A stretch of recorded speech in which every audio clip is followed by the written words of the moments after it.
Welcome to Mind Shift Power Podcast, a show for teenagers and the adults who work with them, where we have raw and honest conversations.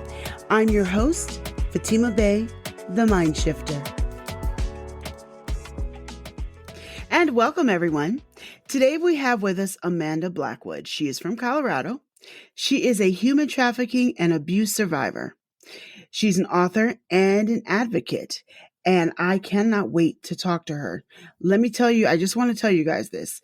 Ever since I started this podcast, this is the episode I have been waiting to do with all of my heart. And I finally found the exact right guest to do it with. So thank you, Amanda, for coming on today. How you doing? I'm doing fantastic. Thank you so much for having me. I'm so glad I get to hang out with you today. I'm glad too. So I like to dive right into the topic. So explain to the audience. We see this title all the time, but I think 90% of the people are extremely ignorant. What is human trafficking? It is not what we think it is. So I always tell people that to get the best definition of human trafficking, don't go to Google, don't go to Wikipedia. These are fallible resources that are run by people who don't necessarily have training or education in these areas. Mm-hmm. I go to the Department of Homeland Security for my definition. It doesn't change. And the Department of Homeland Security defines human trafficking as the use of force, fraud, or coercion to obtain commercial sex acts or labor from another person. However, if that person is under the age of 18, force, fraud, or coercion doesn't matter. If you remove the force, fraud, and coercion and somebody is under the age of 18, if you are obtaining commercial sex acts or labor from this person, it does not matter. That is considered human trafficking. So a lot of people, the first thing they think of right off the bat is it's trafficking if it's an underage kid. Right. Or it only happens to underage kids. And that's not the case at all. You know, this is a huge misconception. When people think that it only happens to people under the age of 18, it's actually putting all of human trafficking in such a tiny, tiny little bubble that it negates a lot of other survivors or victims of trafficking. So when I do talk about myself and my own history, I always shock people by telling them that, number one, I was trafficked 3 times. The average number is 7 because just like with domestic violence, when somebody leaves, they end up getting sucked back into that world. It's familiar. Yeah. And number 2, when I was trafficked, the first time I was 18, the second time I was 19, the third time I was trafficked, I was 31 years old. Really? Yeah. Only like 1/4 of all victims worldwide are under the age of 18. Most of us are over the age of 18. The oldest person in recent years to be pulled out of trafficking here in Colorado was actually in her 70s. Nobody's immune to this. Wow. Can you say that again? Which part? The age thing, because I think one of the reasons we're doing this episode, I think people don't know some of those. I didn't know some of the numbers that you just said. And I just repeat them again. So 1/4 of all victims are under the age of 18. Most are over the age of 18. That right there. Person. Yeah. That one is always shocking. That is shocking.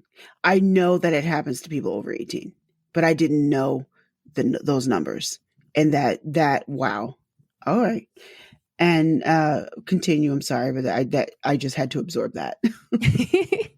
So another one of the biggest misconceptions when it comes to this kind of stuff is when people are thinking that it only happens to kids, they're thinking it's kids that are snatched off the streets by greasy weirdos in windowless vans. Right. That makes up about 1% of all trafficking cases. Yep. Most people, like me, are trafficked by people they already know and trust and love, and people who have a sense of authority over their lives. You know, a lot of the underage kids are being trafficked by their own parents, step-parents, uncles, aunts, grandparents, siblings. This is far more common than the kidnapping scenario. Yes. And I think it's important that people understand that. It's disgusting, but that is what's reality. So let's break it down. You do a very good job at breaking it down. So, what are the different kinds of trafficking? The two most prevalent that we talk about are, of course, sex trafficking and labor trafficking. But the Hmm. reason that we talk about sex trafficking so much is because, as the old adage says, sex sells. Right. Labor trafficking takes up more of the trafficking space than any other type of trafficking on the planet. Sex Hmm. trafficking is only about 14% of all trafficking cases worldwide. Then we go Hmm. into smaller portions of trafficking like organ trafficking, but that's getting really rare. But when you look at the overall encompassing umbrella of labor trafficking, it's not just migrant workers. We're also talking about child soldiers in Africa. We're talking about child brides. We're talking about all of these people who have been absolutely disadvantaged and taken into this world where they don't want to be and forced Hmm. to do things that they don't want to do. And let's get real with it. If it's not commercial sex and you're being forced to just have sex, that is still labor trafficking, period. Mm. Makes you change your way of thinking about it. For the labor trafficking piece, is that something that just happens overseas, or does it actually happen here in the US? Not only does it happen here in the US, but it happens right here in my own backyard. Here in Colorado, there are sheep farms where people are trying to bring in workers from wherever. It doesn't matter if they're locals or if they're migrant workers. They bring these sheep farmers in and tell them, we will give you free room and board. You stay here on the property, and we will pay you X number of dollars per hour to come and stay here and take care of the sheep. Hmm. These guys are coming in and going to these facilities, because we can't call them homes. We can't call them living quarters. They are basically living in the barns with the animals. And they are paid pennies on the dollar, to the point where they are so reliant on this position, they cannot afford to leave. They cannot save up money. They're not fed enough to really not have to go out and buy more food for themselves. These people are trying to support entire families. They're right here in Colorado. There are some people that are in this position less than 10 miles from my home right now. And is that legal? Heck no. Anytime you've got an issue with somebody being paid less than minimum wage, this is Mm, called wage theft, and wage theft is a form of human trafficking. I agree. And I think people don't think about it that way. This is called Mind Shift Power Podcast, and this is one of those mind shifting episodes. I want people to shift their thinking when it comes to trafficking and realize, some of the things that we fight for, we're like, this is an injustice. We need to broaden what we think of when it comes to injustices, because sometimes there are greater injustices that we're ignoring or we're paying attention to the little ones. Um, Tell us about some other myths. You mentioned some already, but what are some other myths when it comes to human trafficking that we should just break right now? One of the biggest ones that I've come across personally is when people find out that I'm a traffic survivor, they ask me, "Oh, who rescued you?" Very few of us get rescued. We hate that word. In general, Mm, survivors of trafficking absolutely hate the word rescued. I was why not is that? rescued. Nobody came for me. Nobody cared. I got out on my own because I was determined to survive. I was not rescued. I was guided by God. So here they are. We should not assume when we're talking to someone that's been trafficked that they were quote unquote rescued.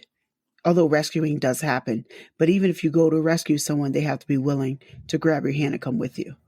So there is a matter of, if someone is a survivor, 100% of the time, it took their will to get there, whether they got help or not. Right. Another big one that I've come across, especially for myself again, is the myth that sex trafficking means prostitution. This one was really painful for me. It took me a long time to come to terms with trying to understand what this meant and how this correlated to my life in particular, because I was never a prostitute. Does that mean that I wasn't trafficked? Who am I? Am I an imposter? Am I lying to people by saying that I'm a survivor of trafficking? In reality, most, not all, most people in prostitution or in sex work are victims of human trafficking. However, that is such a small portion of what sex trafficking looks like. So anytime somebody asked me if I was a prostitute, for a long time, I would shut down. Now I say, oh no, let me tell you, I'd love to share my story with you, at least a little bit of it, so you can get a better understanding of what that meant. I knew a man, and I had gotten to know him over a period of 7 long years. We were engaged to be married. He asked me to move to be with him, and I did. It took him 7 years to get me there. It took him 7 days to start trafficking me. And by trafficking me, I don't mean he was putting me out on the streets and, making me turn tricks out on the sidewalk. That's not what it was. He basically turned his home into a revolving door. People would come in, pay him money, do what they were going to do to me, and then leave. And then the next person would come in. I was never out there soliciting myself, ever. And that is a big part of prostitution. I was absolutely taken advantage of. This is 100% human trafficking, force, fraud, or coercion to obtain commercial sex acts. Yeah. I was a textbook definition of trafficking. And yet I felt like an imposter because people were asking me if I was a prostitute. Most of us aren't and have never been prostitutes, but most prostitutes are victims of trafficking. Say that phrase again. Most sex trafficking survivors have never been prostitutes, but most prostitutes have been victims of sex trafficking. And that's the piece that people don't recognize. And that's why when people glamorize prostitution, it really pisses me off because I understand that. And I understand we're looking at victims. It's not cute. It's not funny. It's just what you just said is 100% true. Yeah. And again, you said most, you didn't say all, because it's true that it's not all, but it's definitely true that it's most. Yeah. It's definitely true that it's most. So I have another big one for you. Okay. Let me get ready for this one. People think it only happens to women. Oh, yes. Let's talk about that. There was a recent study done that just came out where the numbers are so skewed, they believe it is 49% men and boys. I believe that. You know why? Men don't pipe up about it as much. Right. In our society. And I think those numbers I don't care what the numbers say, they're all wrong, because you can only get the numbers from the people who speak up, not the ones who don't. Right. And when it comes to young boys and men, there's such a big stigma with them.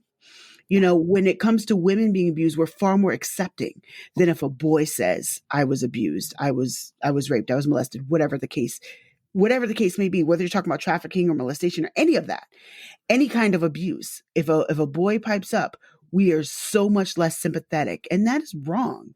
That is our own ignorance and a misconception. So I know that what you're saying is absolutely true, because I've done some studying on it, because that's a topic I care about. So I've done some studying on it, and I'm like, oh my God, these numbers aren't even right. They can't get proper numbers because they have to speak up for them to get proper numbers. And I know some guys around me that have had stuff happen to you, and happen to them, and they just try to brave it, but it messes them up, and they just don't recognize how it's messing them up. I've actually many of them become abusers themselves. I'm sorry. Yeah. I've actually had some of them come to me and say, hey, I've had something happen to me and I've never told anybody. Can I tell you? Yeah. Yeah. And that's why what you do is so important, because if they're opening up to you, that's a start. Yeah. Where they may have just bottled it up and it eats away at the inside of you, Yeah. Why are you such an advocate for trafficking awareness besides the obvious? I was sitting in the front row of a conference in 2018. It was an anti-trafficking conference, and I was all excited because here I was, one of those people that was bought into all of these myths and everything. And I was all about let's save the children. And I sat there and I listened to other survivors speak, and I listened to experts on the panel talking about the investigations and FBI statistics and people who ran these anti-trafficking organizations. And when they opened up the questions, I raised my hand and they brought the microphone over to me. And my question was going to be, how long does it take for somebody who's been through something like this to have a normal life afterward? Because honestly, I was still struggling. Yeah. And then what came out of my mouth instead was, I'm a survivor and I need help. It was the first time in my life that I had ever, number one, realized that I was a survivor of trafficking because of all the myths, because of all the misconceptions. Yeah. And number two, it was the first time I'd ever asked for help. Wow. Because I was always told if I couldn't do it on my own, I wasn't worth it. Wow. Well, I'm an advocate because there's a lot of other people out there just like me that, number one, don't know that they've been trafficked. And number two, don't know how to ask for help. Yes, there are. And that's why we're doing this. God, there are, I'm so glad you're doing what you're doing, because it's honestly kind of rare to find someone like you, which is why it took me this long to do this episode. And more people need to take the time to listen to what you have to say, really, and learn the realities, not just the quick concepts we're sold in media very often. Yeah. Let me ask you, for those who they've never been trafficked, they don't have anybody in their family that's been trafficked that they know of, why should they care? This is such a good question, and it's always so difficult to answer. Why should we care? Yeah. Every time I stand in front of an audience and I talk about all of this stuff on stage, when I get down, there's always somebody there that says, oh, wow, I've never met a survivor of human trafficking before. And I say, that you know of. Exactly. Less than 2% of us survive. Yep. Of that 2% that survive, even fewer of us are willing to tell you about it. The fact that you don't know if you've ever met somebody like this means you probably have. Right. They just didn't tell you. We need to care because those people are already in our lives. They've already had this happen. They don't know that it's called trafficking. They don't know how to access the resources that they need to make their own lives better, to heal, to get better, so that they can come back to a reality where it doesn't feel like every single person on the planet is out to get them and hurt them. This is somebody that you love. This is somebody that you care about. This is your best friend. This is your sister. This is your brother. This is your neighbor. You do know these people. You just don't realize it. Well said, Amanda, and you're absolutely right.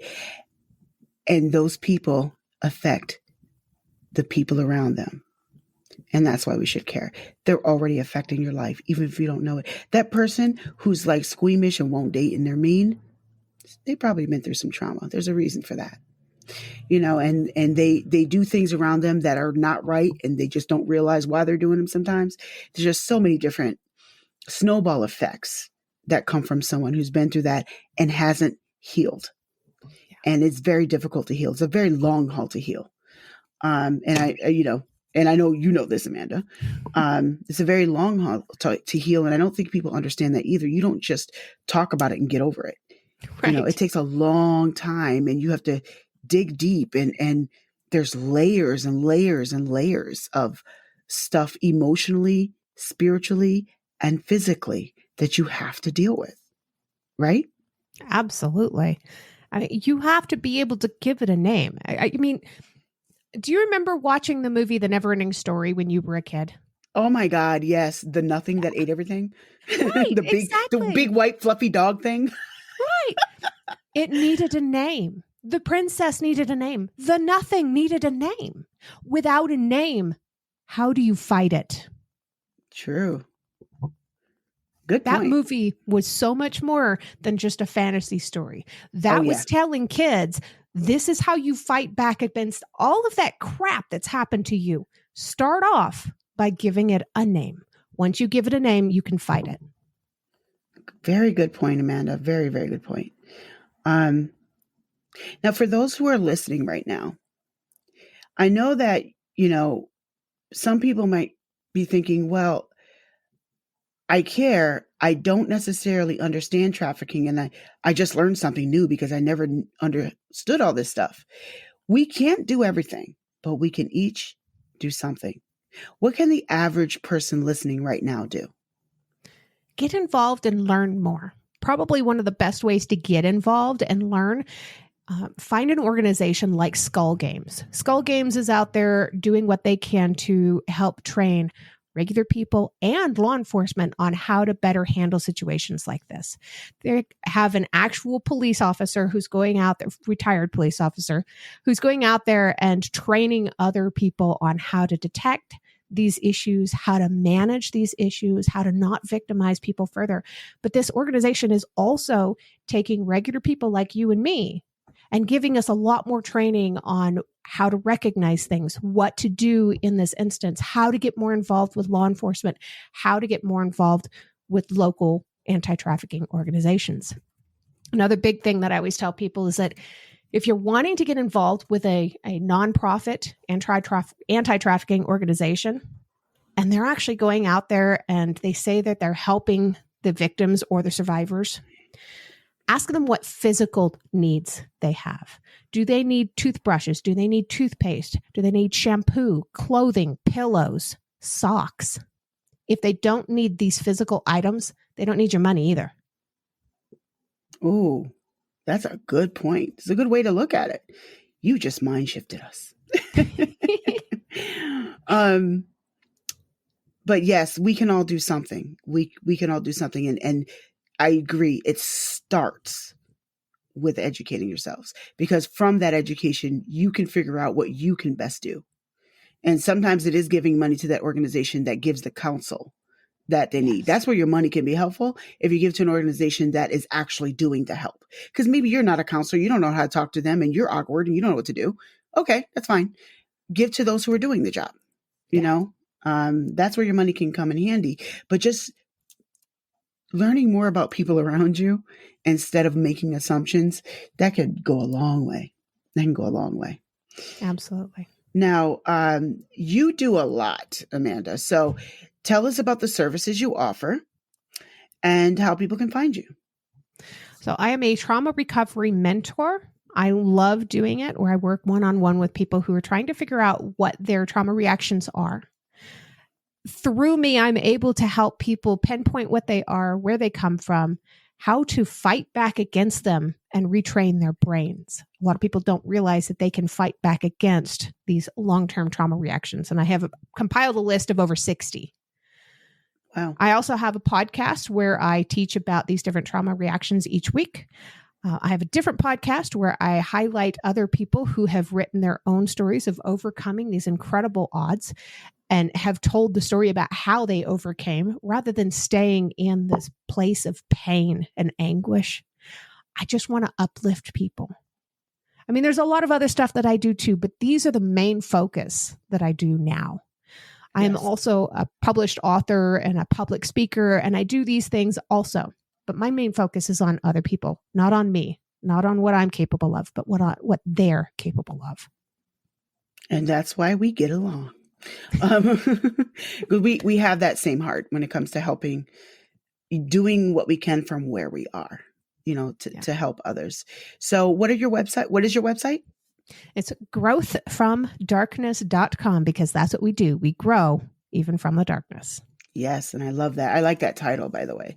Amanda's information will be in the show notes or the podcast description, so that you can find her everywhere. I'm going to put one link where you can find her book, you can find her social media, you can find all her services, everything that she does. And this will not be the last time that you hear from her.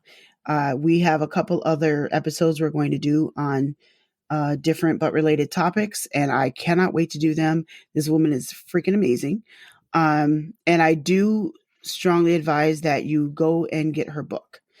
I like to talk to people who are coming from a place of experience and not just from a place of an education. I don't care what you know. I care that you understand what you know. There's a difference. And this is a woman that actually understands what she knows. Well, thank you again, Amanda, for coming on. And I look forward to talking to you again. Thank you so much. Me too. I look forward to hanging out. And now for a mind-shifting moment. Today's mind-shifting moment is going to happen when you go back and listen to this episode again. I want you to go back and repeat this episode, but listen with different ears. I want you to begin to pick apart the immense amount of information that was given in this episode and say, how can I begin to recognize what's around me? Once you do that, I then want you to dive a little deeper and say, what can I do about what I recognize around me? It doesn't have to be huge. It doesn't have to be off-putting. But what little thing can I do to make a difference? Because see, if we all do that, we all can make a huge difference by each making a little difference. You can make a difference. Thank you for listening to Mindshift Power Podcast. Please like and subscribe to my YouTube channel at The Mindshifter. If you have any comments, topic suggestions, or would like to be a guest on the show, please visit fatimabay.com/podcast. Remember, there's power in shifting your thinking. Tune in for next week.